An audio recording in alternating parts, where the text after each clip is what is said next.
Welcome back, and welcome if you're new.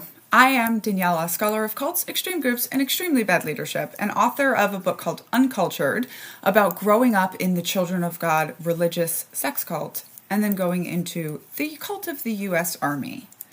You can get autographed copies in the links if you're interested. I also do a weekly cult situation report, which is just a roll-up of everything culty that has gone on in the world and in my world this week.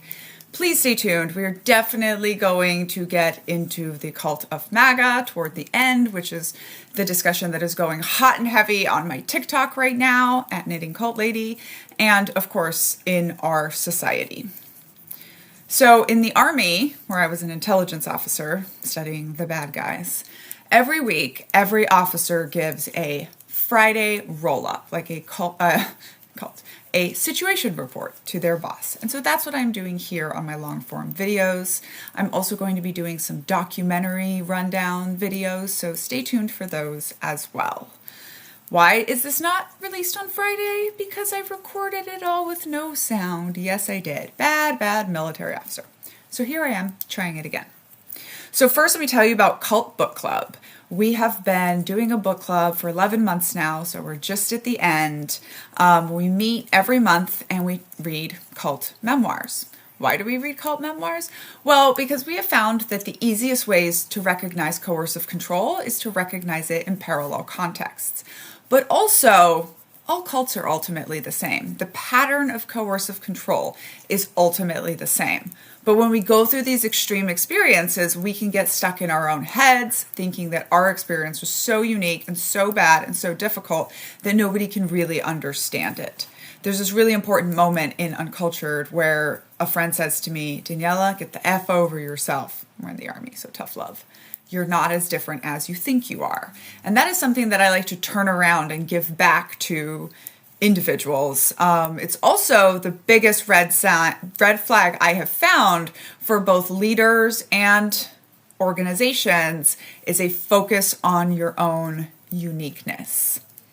So for the book club today, or this month, we were reading Pure by Linda K. Klein. Super good book about purity culture, and very specifically the subcategory of like evangelical Christian purity culture in the 90s. And so Linda goes on a 12-year journey to interview her friends who grew up in purity culture and to understand what it was that they all went through and grew up in.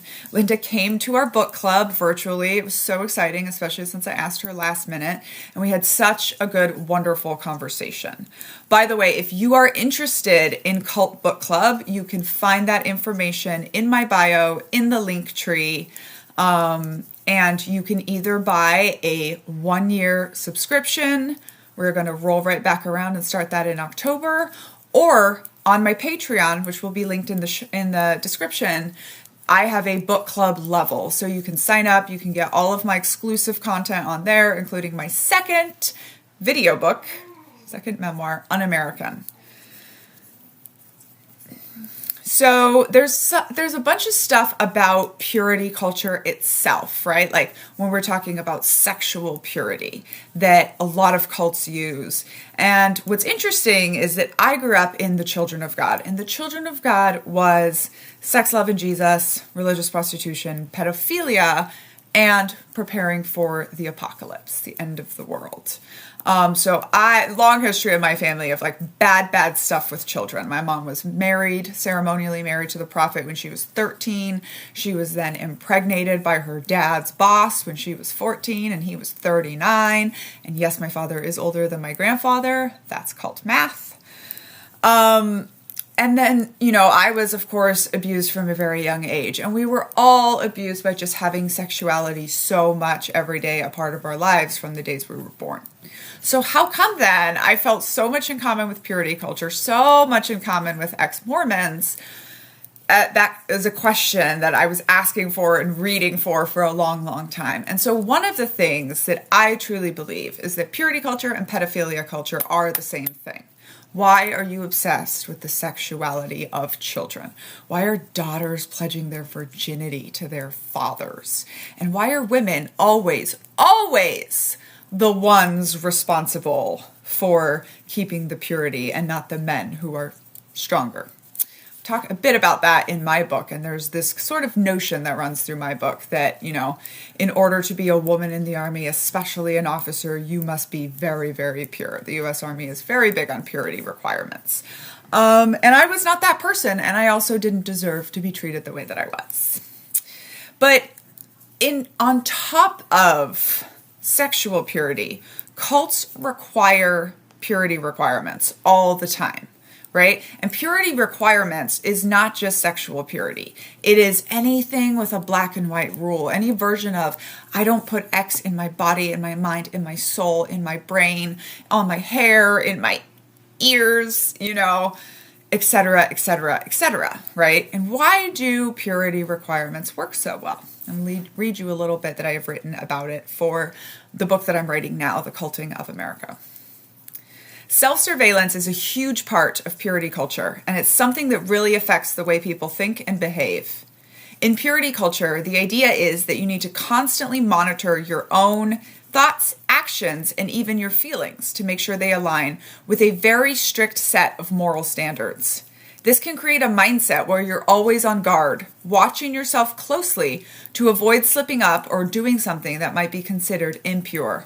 It's like having a little voice in your head that's always questioning whether you're good enough, pure enough, or worthy enough. The effects of this kind of self-surveillance can be pretty intense. For one, it can lead to a lot of guilt and shame. When you're always watching yourself and measuring your worth against these high standards, it's easy to feel like you're constantly falling short. This can create a cycle of negative self-talk where you're always criticizing yourself for not being good enough. Over time, this can take a serious toll on your mental and emotional well-being, making it hard to feel confident or at peace with who you are. Another big impact of self-surveillance in purity culture is that it can lead to a sense of isolation. When you're so focused on monitoring your own behavior, it can be hard to connect with others on a genuine level. This can make relationships feel shallow or strained because you're not really being your true self. You're just trying to be the version of yourself that fits the purity mold. And since everyone else in the culture is likely doing the same, it can create a community where everyone is pretending to be perfect, but no one feels truly seen or understood. And another thing that purity requirements do is they make everyone else's jailer, right? Always checking on people. And this leads to the kind of creepy things like Mormon giving each other these creepy back rub hugs to check that the other person is wearing their Jesus jammies. And of course, the cult leader never has to abide by the purity requirements themselves. They are always the exception. Because of course, at the end of the day, purity requirements are almost always impossible. Another thing we've been talking about this week, nude beaches. So I was in Portugal with my family and I went to a nude beach, which I love to do. We are, of course, trying to heal our own negative body images from cults and the military. Cults always want you skinny, by the way. And we are also trying to teach our child good body norms. We are also trying to fight against the weirdness around both nudity and the horribleness of the sexualization of children that is in American culture and all of that. But also, I really like nude beaches for the purposes of explaining group norms as a sociologist, because people tend to not really understand how much strength group norms exert on us. But if you're on a naked beach and you are the only person wearing clothes, you will feel very awkward. Very awkward. So, yeah, one of my favorites. You should try it sometime. Next month for book club, we are going to be reading Tia Levings' amazing book, A Well-Trained Wife. She's also coming to book club, so stay tuned for ways to buy tickets for that. This book is about her life and her descent into the ILBP, which is the cult that Bill Gothard started. And she is one of the people in the Shiny Happy People video, or documentary, which was like Amazon's biggest documentary ever. So check that out. There's a really good quote in Happy Shiny People where they're talking about, Bill Gothard's umbrella concept. Like God's on the top, then the pastor, then the father, then the mother, then the children. I like how it's just still always giving the women all the work. And the quote says that Bill Gothard made every father a cult leader and every home an island.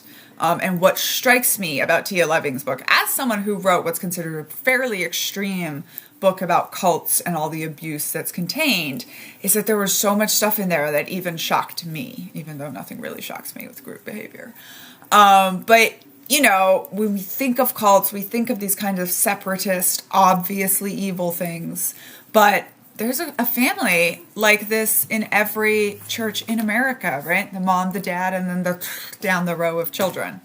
Hiding out in the open. I remember when I was 15 and I had just escaped life in the Children of God cult and the Duggars were on TV. And I was like, why? Why is America just watching a cult? It was pretty disturbing. Also this week, I don't have it down here, but I've been reading Kamala Harris's book, which is amazing. And I really think everyone should read it, especially if you're a person that is like critical of positions, because every single thing I've heard people say, oh, she doesn't have a position on this. Like she does. It's in the book she wrote in 2018 and it's quite good. So excited. I'm also working on my knitted inauguration coat. It's going to be lime green shaggy. These are my cult coats that I make. And then it's going to have a bunch of crocheted cat stuffed animals pinned to it. And then on the inside, it's going to be lined with silk scarves covered in cats. It is going to be my knitted cat lady jacket. Very much in favor of Shady Vance. I'm also a Macmillan audiobook influencer, and I've listened to some fantastic audiobooks in the last 3 weeks since we've talked. Let me tell you about them. One was called The Empresses of 7th Avenue, and oh my gosh, it's amazing. It is a research book, and it is about fashion. It is specifically about how Paris was the head of fashion until World War II. Boom, Paris gets cut off by the Germans, right? So New York, for the first time, has to design their own things and not just copy Paris. It is what launched New York into being one of the fashion capitals of the world. And it is so well told and just fun. And specifically, I was listening to it on a flight from Paris to New York while hand stitching this new piece of fashion that I invented called a scarfigan, where I take a scarf and turn it into a cardigan. I will show you a whole bunch of them at the end when we get to the nitpicking section. So very, very good, coming out soon. There's another one called Hera that I listened to about, of course, Hera from Greek mythology. There's a genre of book that I really love right now that I just call Greek mythology retold by feminists. And this is a really good version of it. It's by Jennifer Saint, who also wrote Electra. She's phenomenal. Like anything by Jennifer Saint should be read. But I specifically like the focus on Hera because she's the one that's always portrayed as like the crazy mad woman because she's always punishing women because of her husband.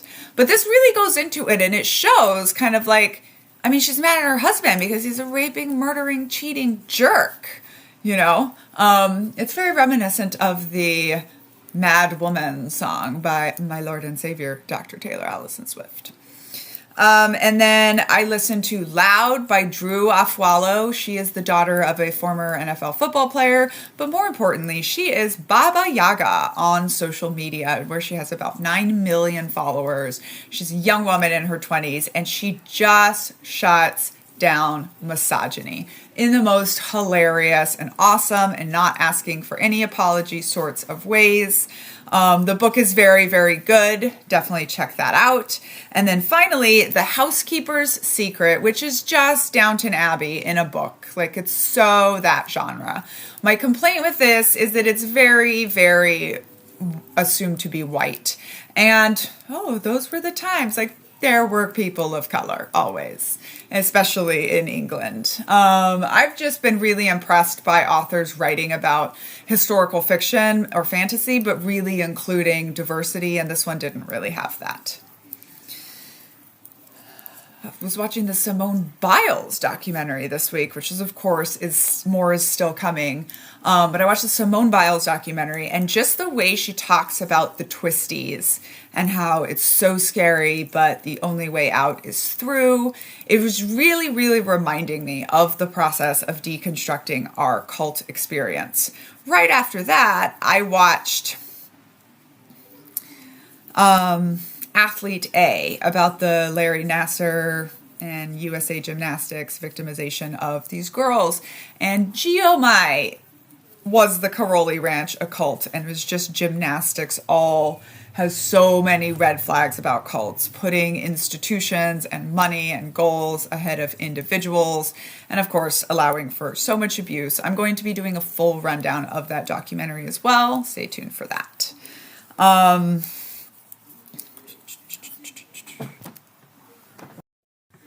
On my social media, we've been having conversations about social media and cults and how it has changed. And it really has changed the game.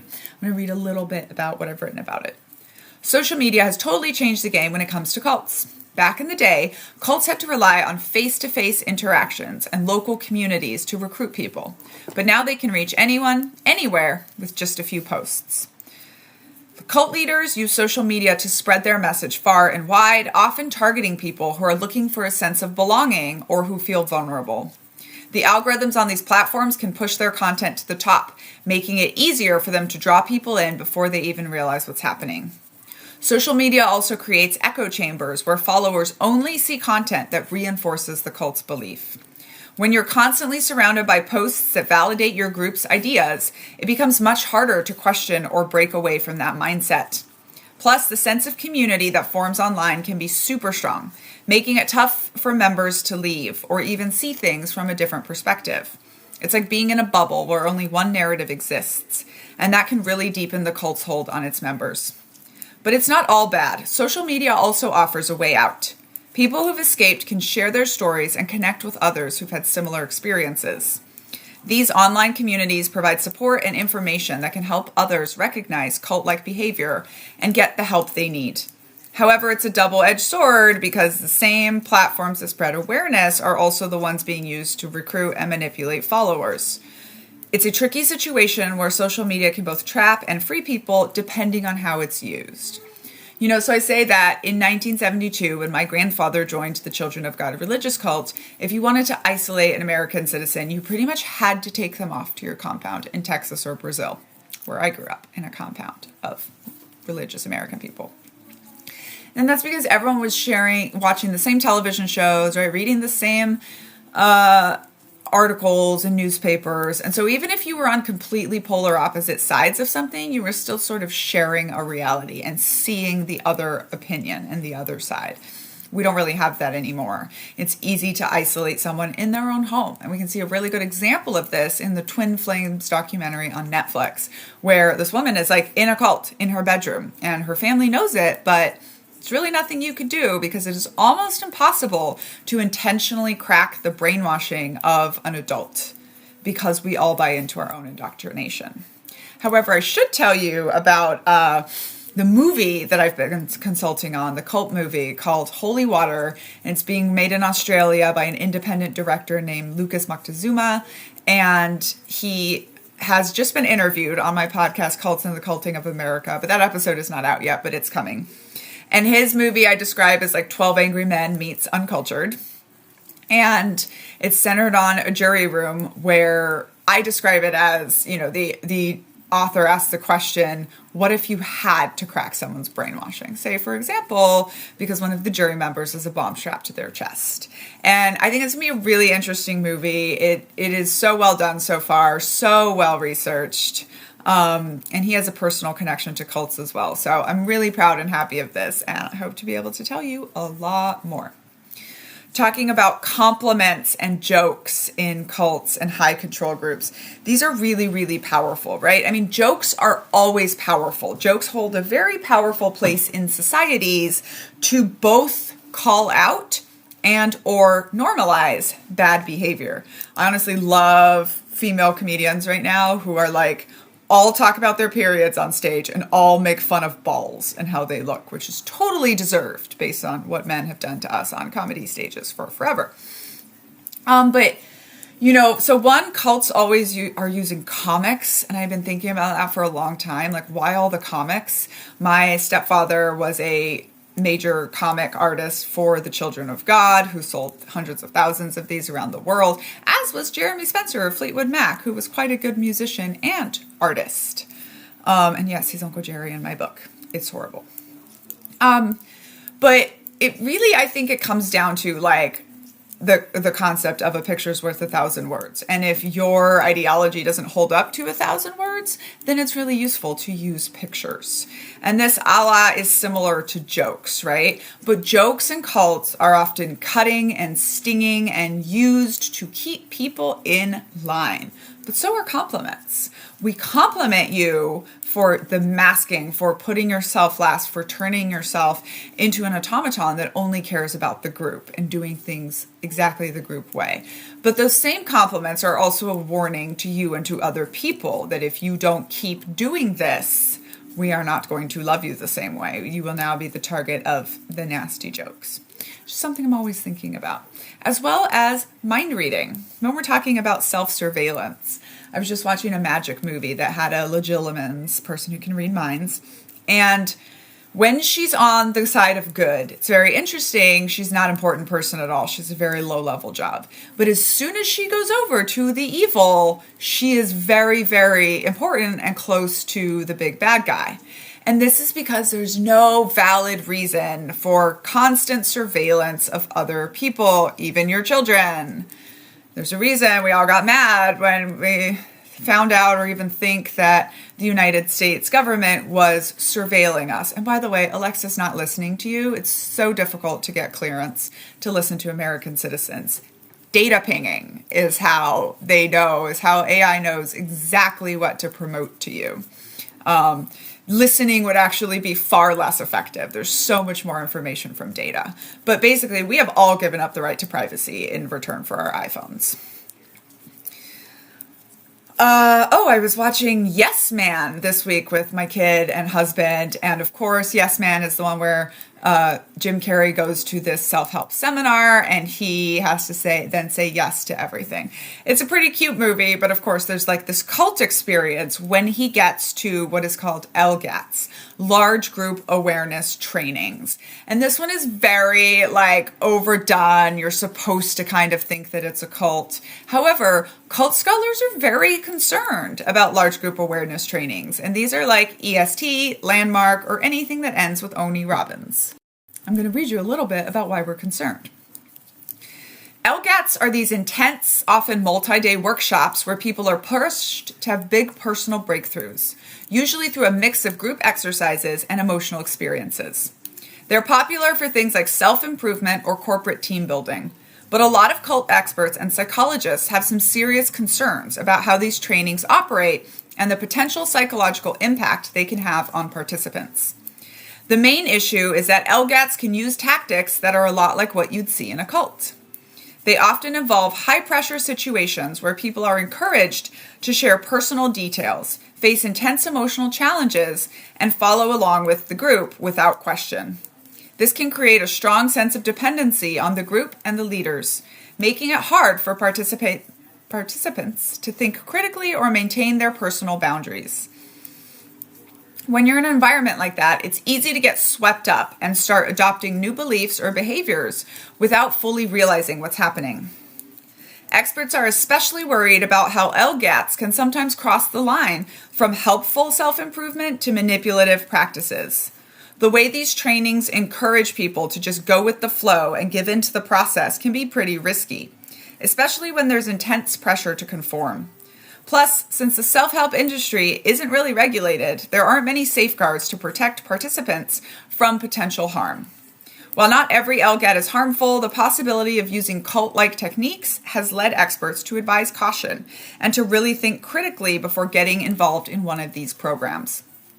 And the self-help world, just to reemphasize, is very, very dangerous, but also the concept that you have to constantly be working on yourself is something that plays to cults. because cults are always trying to do that, right? You're never done. You're never enough. You always have to keep striving. You always have to be busy. You always have to be moving up the color levels or whatever. I think that was a Nexium thing, the color sashes. Nexium literally was a self-improvement cult. And definitely that has even been in my world. Like my therapist wants it to tell me, like you're addicted to self-help. You should look at that. It was funny because the next day or that same day, my agent was like, you take feedback really well. And I was like, yeah, I know. It's kind of a problem. Anyway.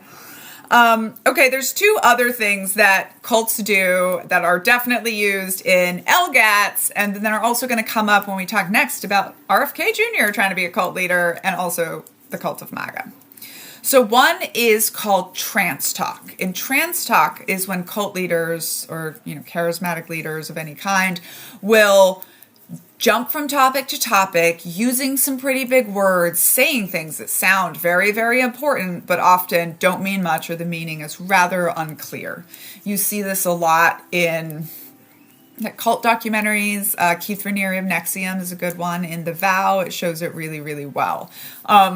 It's also just kind of a trick that works. So when I was, in college, 18 years old, just 2 years out of a cult, studying literature, but really never having been in school in my life. And I remember every time I was on an essay question in a test that I didn't know how to answer, my rule of thumb was just write 3 more paragraphs. And honestly, worked every time. And most recently, somebody contacted me and was like, I know you said this, and I did it in it was something like my Socratic reasoning class or something. And yep, totally worked, got an A.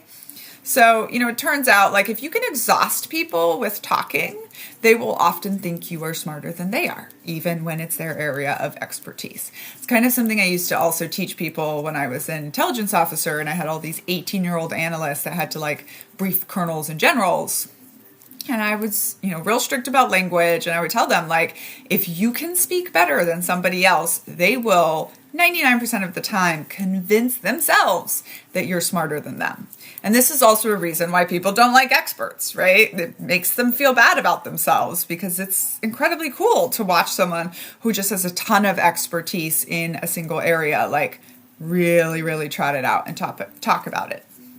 So I'm going to read a little bit about trans talk. Trans talk is a technique used by some high control groups, including certain cults and LGATs, to put people in a suggestible state where they're more likely to accept what's being said without questioning, and chanting really helps with that as well.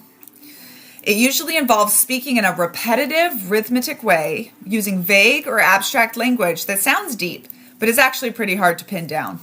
The idea is to get people to stop thinking critically and just go along with whatever the speaker is saying, often because it feels authoritative or comforting. When someone is bombarded with this kind of talk, it can be overwhelming, making it hard to really think through what's being said. Instead of analyzing the message, people might just accept it because it's delivered in a way that feels convincing. The repetition can also create a sense of familiarity or comfort, which makes listeners more likely to agree with what they're hearing without really questioning it. Okay, and second, we have the illusion of life auditing. Life auditing plays into the trans talk and the LGAT and the cult by making people think they need to scrutinize every part of their lives, thoughts, behaviors, beliefs, according to the group's rules. The group presents this as the key to personal growth or enlightenment, which makes people feel like they need to constantly evaluate themselves and confess their shortcomings to the group. But in reality, this process is often just a way to make people more dependent on the group for approval and guidance, rather than actually helping them. The combination of trans talk and life auditing creates the illusion that the group has all the answers, but it's really just a way to keep people under control. The psychological buy-in created through chanting, screaming, and pushing individuals to their breaking points, followed by the crowd's emotional eruption when someone has a breakthrough, is really, really powerful experience. There's an important moment in Sarah Edmondson's book, Scarred, where she and her husband, Nippy, and their child have just left the cult. And she's just like, oh, I can relax. And I think it's her husband, Nippy, who says, it's so awesome that we can just be our family right now. And I think that's something we all need to learn after leaving our cults and high control groups is like, it's okay to just be. You don't always have to be working on yourself. Oh my gosh, y'all, RFK is such a cult leader, and I know he just dropped out, but I wrote this before he did, and I still want to kind of go through it. So when you look at Robert Kennedy Jr. through the lens of a cult leader, there are a few things that really stand out about his style. He's got this strong, charismatic presence that draws people in and keeps them loyal. He has a knack for using emotionally charged rhetoric and language that makes people feel like he has special knowledge or insight, especially on controversial topics like vaccines and government corruption. He positions himself as an outsider fighting against a corrupt system, which is really rich considering he's literally a Kennedy. But it resonates with a lot of people who feel the same way. It helps him build a dedicated following that sees him more as a political figure, less as a political figure, more as a leader with a higher calling.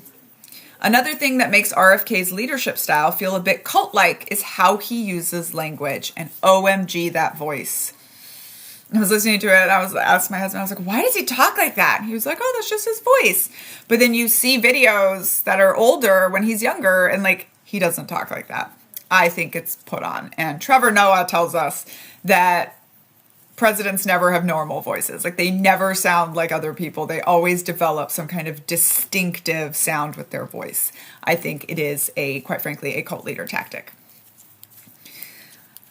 Another thing, okay, so he talks about issues in a way that makes them seem like life or death battles between good and evil. This kind of black and white thinking is very common in cults, where the leader is seen as the only one who can lead people to truth or safety. By using intense, sometimes polarizing language, RFK creates a sense of loyalty among his followers where questioning him feels like betrayal. Even his voice plays into this. It's distinctive and a bit raspy, which gives his speeches a unique, almost hypnotic-like quality that makes his message stick with people. The way RFK interacts with his followers is another reason why some people see him as a cult figure. He often surrounds himself with a tight group of loyal supporters who echo his message and critically think or message and create kind of an echo chamber. It makes it hard for them to see different perspectives or critically think. He also tends to vilify anyone who disagrees with him, which is a cult tactic for shutting down dissent and keeping control.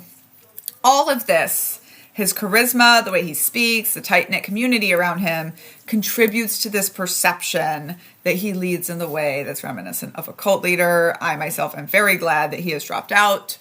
However, some people have been suggesting that maybe he'll be the heir of Trump and the Cult of Maga. Let's talk about them. First of all, just starting off with the irony that Trump supporters think they can demand respect or that people treat them or their candidates well at this point in the game. Like the people that made Barack Obama toilet paper, no, you can't demand respect for the office of president, the candidate of president, or anything like that. It's just sorry.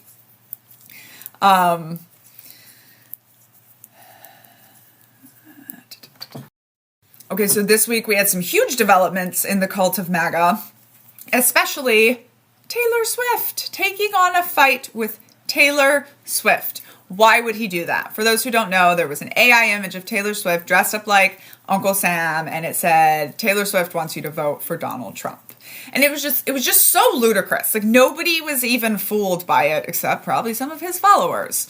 Because obviously anyone that knows Taylor Swift and her music knows she is as far away from supporting Donald Trump as anyone. I'm so glad she's suing him. He also picked a fight with Beyonce on the same day. Why would he do that? Well, in my opinion, it's because the only thing like worse, can't quite figure out how to say it, but the thing a cult leader wants, if he can't win outright, is a spectacular loss, right? Because then he can still just like take his followers and go off, and you have that provable persecution to go with it. A lot of people are asking like, what happens if he dies, when he dies, or when they lose? So one thing is, okay, so when a cult leader dies, right, like the cult succession plan is very crucial. And if they have a plan in place, usually been implementing it, usually already been having that leader involved in a lot of things, like David Miscavige of Scientology, or when David Berg of the cult I grew up in died, he had his wife and her then consort that he put together take over very, very quickly before they'd even told anyone about his death. In fact, he told them to just not tell anyone about it and keep running the cult through his voice like they had always done. But she smartly figured out that since we had the gift of prophecy, he could move on, she could be the one in full charge, but we could still speak to him all of the time and continue that worship. Often when women take over cults, it's through some kind of vehicle like this. And in the Lyman cult, which Guinevere Turner talks about in her book, When the World Didn't End, this is what she does. The woman who's married to the cult leader dies, very few people know, and she just keeps running the thing. But if a leader isn't obvious, which doesn't seem to be right now, and something happens, usually what you have is a grasp for power and a bunch of breakaway cults, just like in a dynasty when a king dies. It's very, very similar. We definitely saw this happen with Mormons, right? Joseph Smith didn't have a prepared successor, eventually became Brigham Young, but so much infighting and so much breaking away. You definitely have him pulling what that guy did after World War II. I don't know what words I can say on here. And just taking himself out of the picture, right? I don't think that Donald Trump would do that. I think he is far too narcissistic. I would see him fleeing the country, and I hope there's something in place to make that not happen. Or maybe leaders just want him to go live in exile somewhere. But we definitely need to get much closer to the election to assess the tension. I do want to say, my military Captain Mestenek update is we are not at risk of the military just defecting right now, right? So first of all, when Trump tried a coup, the military was the first one to come out and be nope. All leaders nope, you do not have to obey unlawful orders. It's important to understand that the U.S. military is a very professionalized, very federalized force, and officers, every single one of them, do not swear allegiance to a person. We do not owe our allegiance to the commander-in-chief. He's our boss, soon to be she, but we do not owe them our allegiance the same way that the enlisted soldiers pledge their allegiance to the officers appointed above them. Officers in the U.S. military only pledge allegiance to uphold the Constitution of the United States. And they actually make us all write essays on this in our officer program so that we really, really understand that we do not have the easy out of being I was just following orders. In fact, we have been, as a military, coming away from the model of unquestioning obedience since the end of World War II because, what happened in World War II. And we've been moving to a doctrine, ironically from the Germans, also called Auftragstaktik, or translates as mission command. And the concept is we don't live in a world and we don't fight the kinds of wars anymore that the general can tell every private, stand on the line and be charge, shoot, right? We don't have that anymore. So how does the general stay in control of the entire battle and war if he can't be right there? The answer is mission command. And basically you have to push everything down to the lowest level of authority and empower your lower level leaders to make decisions. And if you're interested, there is a book called Mission Command, which explains this very well. I would say, unfortunately, the author is in the cult of Trump, but the book is still pretty good if you're interested in understanding more. And if you're interested in reading more or hearing more about MAGA as a cult, yes, it is. Most of the cult experts agree. I was recently quoted in The Atlantic for 5 paragraphs on an article called The End Will Come for the Cult of MAGA. And I've also made a video of myself reading that out here on YouTube, so you can find that. I think I know how to attach it to the video, so I will try to do that as well. The chapter I've been working on in Cult of Maga this week is the chapter on isolation. And I've talked a lot about that, how the digital world changed isolation. But one thing I've really been trying to emphasize for people lately is it is isolation or insulation from the outside world. Because not everyone goes to live in a separatist cult compound, right? Many people, Mormons are a great example of this, can be fully in a cult while still walking around in everyday life. And of course, most of the MAGA folks are a good example of this. I've had a lot of questions of what's going to happen after the election if he loses with the membership of the cult. And I do think that we might see a lot of people quiet quitting and just trying to go back to things. Obviously, Trump's not going to rebound from this loss. He's not going to have another chance at the presidency because he'll just be too old and doddering at that point. I forgot to talk about why he is doing... No, I did talk about why he's doing stuff so stupid. Yeah, because he wants a spectacular loss. But I could see pockets of violence popping up somewhere. I had someone mention that it would probably be in the Pacific Northwest, which is Seattle, Washington State, Oregon. And I think that's kind of comical because there are 18 military bases in Washington State, and it's the state where the largest numbers of veterans get out and stay there. It also, on the military base, has a Ranger battalion and a battalion of special operations helicopter pilots, both of which can be scaled up to full brigades if needed. I mean, they can try in that area, but I don't think they're going to try. I want to reassure people that, when I say, the military is professionalized, the military doesn't just split up and, fight itself, what happened in the last Civil War. Almost certainly not going to see that. People have mentioned being afraid of what the National Guard will do. And of all of the nations and organizations in the world that know they can't take on the U.S. military, the National Guard is definitely one of them. I would like to see anyone try against the U.S. Air Force. Not going to go well. Come and get 'em crowd. One drone. We talked this week about labor trafficking, how cults are always about labor, and how so often labor trafficking, especially religious labor trafficking, gets completely missed. White, shiny, well-behaved, often white children. We were trafficked this way in the children of God all around the world. I was a little child actress in the childhood entertainment videos that we sold. I was a little Apocalypse Lindsay Lohan. And I think in my last cult sit rep at the end, or maybe my first one, at one of them at the end, you can see a video of me and 6 other white children rapping Apocalypse Bible verses in downtown Rio. Yeah. I used to show my soldiers this when they didn't believe it was a real cult. But cults are about labor, right? And if you haven't had this realization yet, it is really important. When I heard Dr. Janja Lalich, a cult expert, say cults are always about labor, it changed my whole life and my whole understanding of what had gone on with me. I was just labor since birth, essentially. That's me at the age of 2, dressed up like a soldier of love. This week, of course, we've been hearing a lot about the Russian spy kids.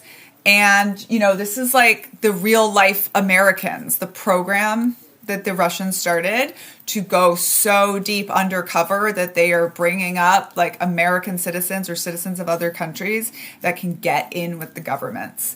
But what I was focused on was just the poor kids, right? These kids are growing up in Argentina thinking their parents are refugees from somewhere else. They only speak Spanish. And all of a sudden to find out everything about their whole lives is a lie. Everything their parents have built is a lie. And now they have to go back to Russia and be Russians. And I think it's just going to be very similar to when we cult babies born in our cults wake up and we leave and then just the world is so hard. Anyways, definitely feel for those kids. If you haven't watched The Americans, it's a pretty good show. We talked about cults and naming and name changes. This is also really important. One of the reasons I was talking about it is because somebody from my cult, ex-member, also keeps dead naming me the name they used to call me in the cult, which I really don't appreciate and haven't used in decades. But cults change your name because it's part of breaking you down, and it's part of the cult persona that they want you to have or put on. I find it very significant that when you get into military basic training, right, you start going by rank and title, and people say, that's not a name change, but come on, unless you're parents were running around calling you Lieutenant Mestenek when you were 4 years old. Like, it's a name change. And also often you're not even named. You're just called, hey, private, hey, female, hey, LT. Name change. It also can be a very significant part of deconstruction as we're taking off the pseudo-personality that the cult gave us to choose a name or a version of our name that is not like tainted by the cult. This is why I go by Daniela. The full thing. And also cults and appearance control, right? Another thing, I know I've talked about this in other sit reps, but I've been doing a lot of videos about it as I've been building up my new account, Knitting Cult Lady, on TikTok. And cults are always controlling appearance, right? And there's 4 things that appearance control breaks down to: hair, body size, body coverage, and underwear, including socks and pantyhose as visible forms of underwear. Appearance control, I just always like to remind people, is about prescribing behavior, right? And we've been talking about this in the context of purity requirements, which we started this video with. And now, as I'm getting to the end, let me tell you about my 2 podcasts that I've started. One is called Cults and the Culting of America. And it is, right now we're going through this list of 10 things really, really carefully. Soon we're going to start having guests on. I've already recorded the first one, which is the director of the movie. But we're going to do fun things, like have someone from NXIVM and then have a teacher, and then have someone from the Salvation Army and someone from AA. And we're just going to talk about all of the culty things in cults, in the military, and in regular organizations, which is the book that I'm writing.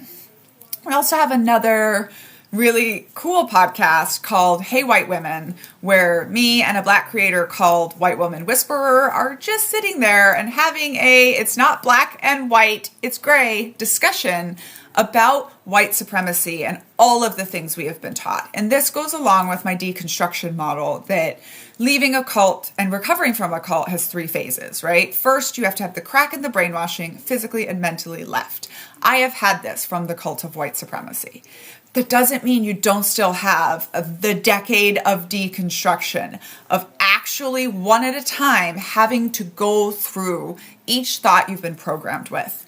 I think of it as kind of like the analogy where you're in like Eugene and Rapunzel's cave in the movie, underwater, and the water's going up and you need to get out. And you can see light on the other end. But that doesn't mean you still don't have to take each rock and lift it up over your head and name it and then put it behind you.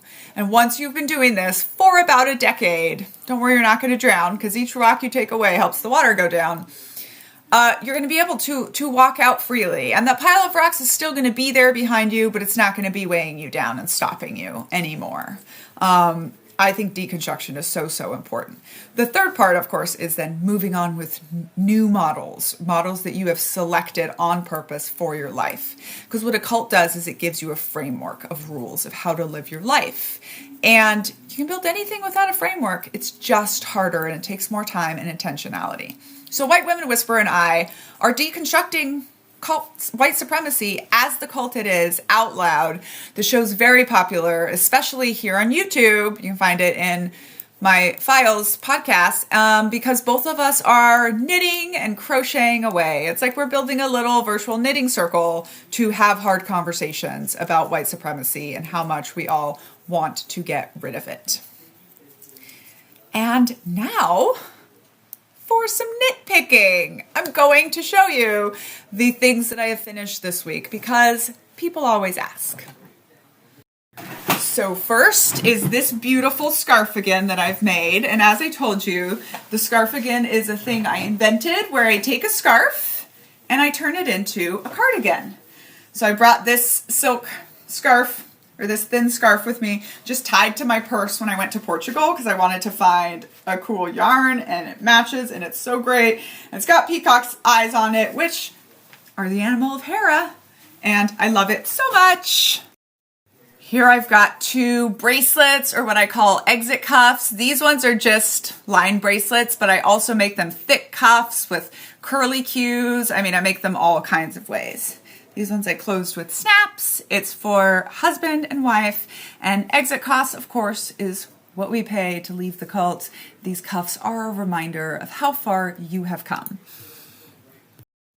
This is the first scarf again I've made in this style with puffy sleeves. So I just take a scarf, literally cut armholes in it, and put sleeves on it.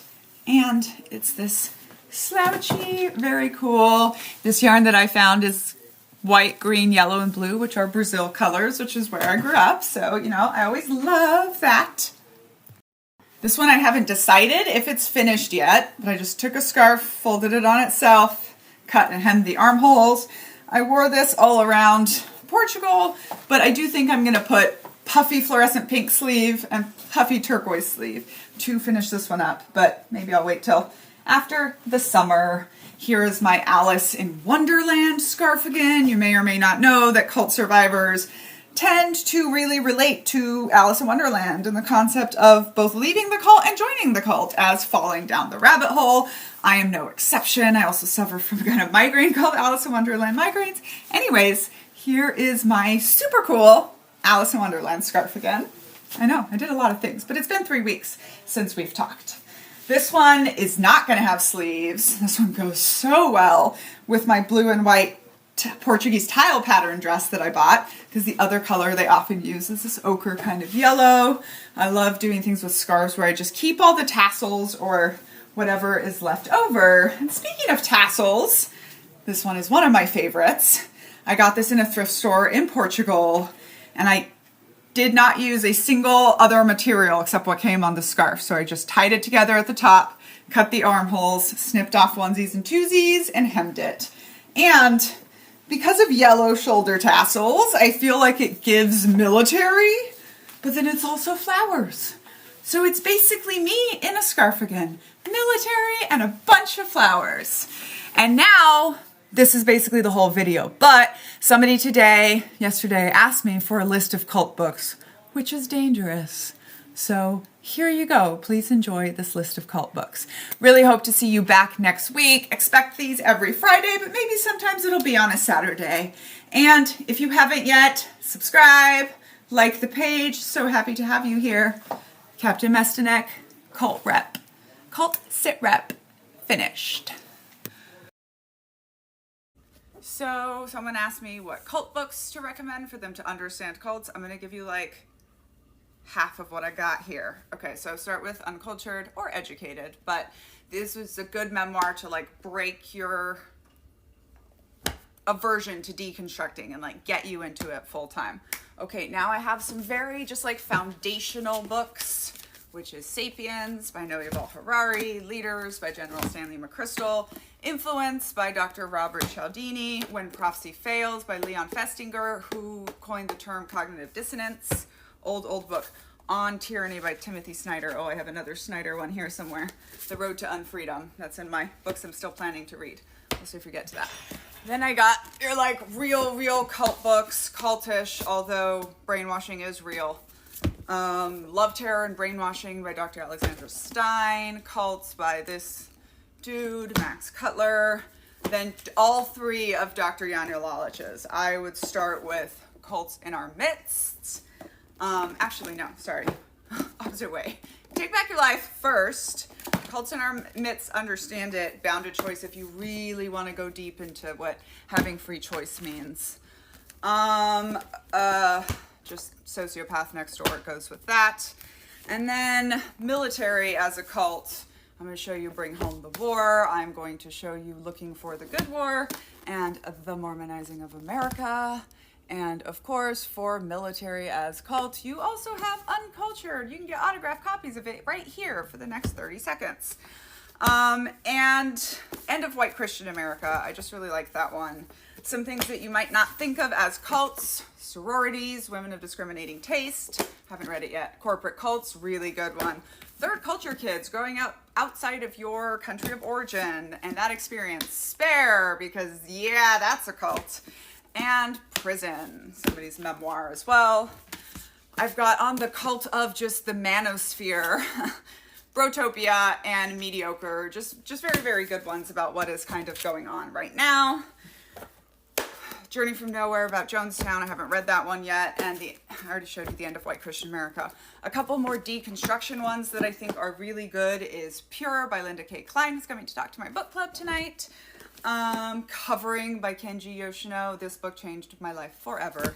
And The Emotional Wound Thesaurus. I just think that might be good for a lot of it. I got it because I'm a writer, and then these are some of the ones I still am reading and researching as I'm writing this book. So The Hidden This Guy, whose name I can't say out loud. This, whose name I should probably not say out loud. That Guy, whose name I won't say out loud. The Road to Unfreedom by Timothy Snyder. Beyond Belief, The Secret Lives of Women in Extreme Religions. These are like little mini essays. I'm excited about this. Today's Destructive Cults and Movements. The Wordy Shipmates about that old cult, the Puritans. And The Dawn of Everything. Oh, I have one more somewhere. And also The Age of Magical Overthinking by the author of Cultish. And then finally, the last memoir, A Well-Trained Wife by Tia Levings. It just came out last week. It debuted on the New York Times. Tia is so amazing. She's coming to talk to my book club in September. And this is like your end cap. If a book like Uncultured or Educated can help you kickstart your brainwashing, kickstart your undoctrination, as my podcast co-host, White Woman Whisperer, coined yesterday, then this is a good one to like cap it off, because Tia does what most cult memoirs haven't really done yet, which is give you like her entire deconstruction healing process. Really, really beautiful book. It's also on audio. Cannot oversell it enough. And that there is my